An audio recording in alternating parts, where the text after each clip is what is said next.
धृतराष्ट्र म्हणाला, हे संजया, धर्मभूमी असलेल्या कुरुक्षेत्रात युद्धाच्या इच्छेने एकत्र जमलेले माझ्या आणि पांडूंच्या मुलांनी काय केले? संजय म्हणाला, तेव्हा राजा दुर्योधनानं व्यूहरचना केलेले पांडवांचे सैन्य पाहिले आणि द्रोणाचार्यांजवळ जाऊन तो म्हणाला, अहो आचार्य, तुमच्या बुद्धिमान शिष्यानं द्रुपदपुत्र धृष्टद्युम्नाने व्यूहरचना करून उभी केलेली ही पांडुपुत्रांची प्रचंड सेना पहा.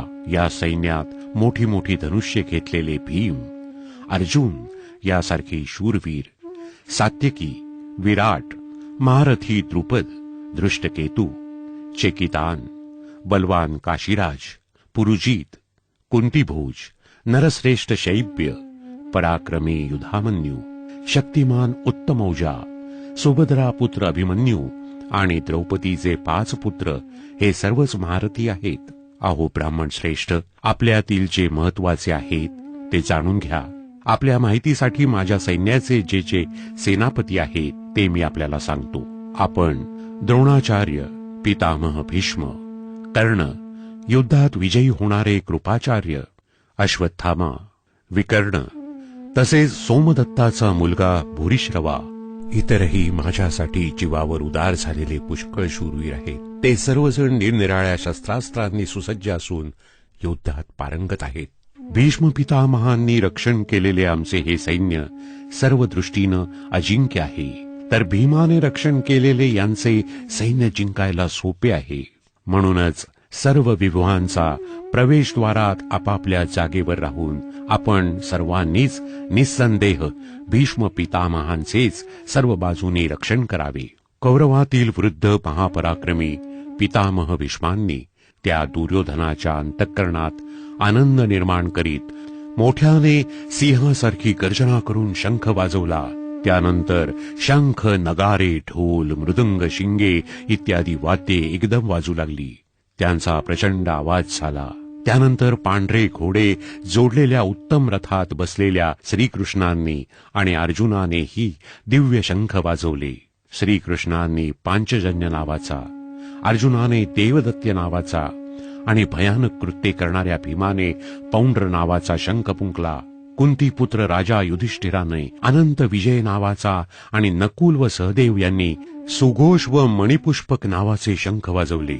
श्रेष्ठ धनुष्य असलेला काशीराज, महारथी शिखंडी, दृष्टद्युम्न, राजा विराट, अजिंक्य सात्यकी, राजा द्रुपद, द्रौपदीचे 5ही पुत्र, महाबाहू, सुभद्रा पुत्र अभिमन्यू या सर्वांनी हे राजा सर्व बाजूनी वेगवेगळे शंख वाजवले आणि त्या भयानक आवाजानं आकाश व पृथ्वीला दुमदुमून टाकीत कौरवांची अर्थात आपल्या पक्षातील लोकांची छाती दडपून टाकली. महाराज, त्यानंतर ध्वजावर हनुमान असणाऱ्या अर्जुनानं युद्धाच्या तयारीनं उभ्या असलेल्या कौरवांना पाहून शस्त्रांचा वर्षाव होण्याची वेळ आली तेव्हा धनुष्य उचलून तो ऋषिकेश श्रीकृष्णांना असे म्हणाला, हे अच्युता, माझा रथ दोन्ही सैन्यांच्या मध्यभागी उभा करा.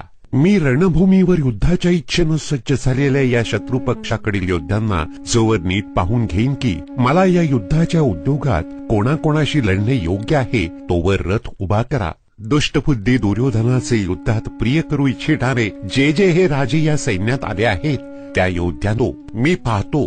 संजय म्हणाला, धृतराष्ट्र महाराज, अर्जुनाने असे सांगितल्यावर श्रीकृष्णांनी दोन्ही सैन्यांच्या मध्यभागी भीष्म, द्रोणाचार्य व इतर सर्व राजांसमोर उत्तम रथ उभा करून म्हणले, हे पार्था, युद्धासाठी जमलेल्या या कौरवांना पहा.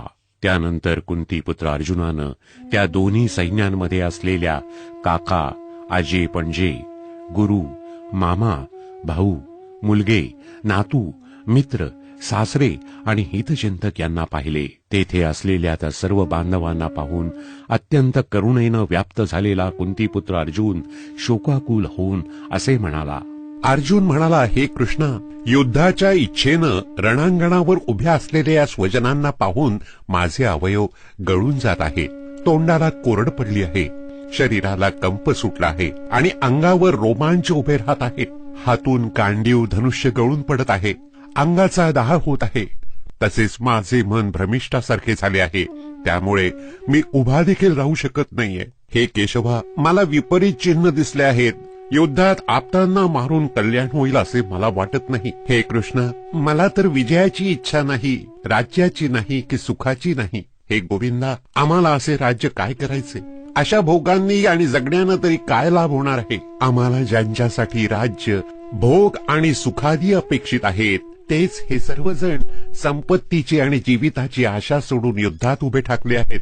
गुरुजन, काका, मुलगे, आजे, मामा, सासरे, नातू, मेवणे, त्याचप्रमाणे इतर आप्त आहेत. हे मधुसूदना, हे मला मारण्यास तयार झाले तरी किंवा त्रैलोक्याच्या राज्यासाठीही मी या सर्वांना मारू इच्छित नाही.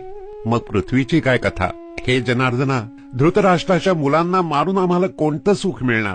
या आतताईंना मारून आम्हाला पापच लागणार. म्हणून हे माधवा, आपल्या बांधवांना, धृतराष्ट्रपुत्रांना आम्ही मारणे योग्य नाही. कारण आपल्याच कुटुंबियांना मारून आम्ही कसे सुखी होणार?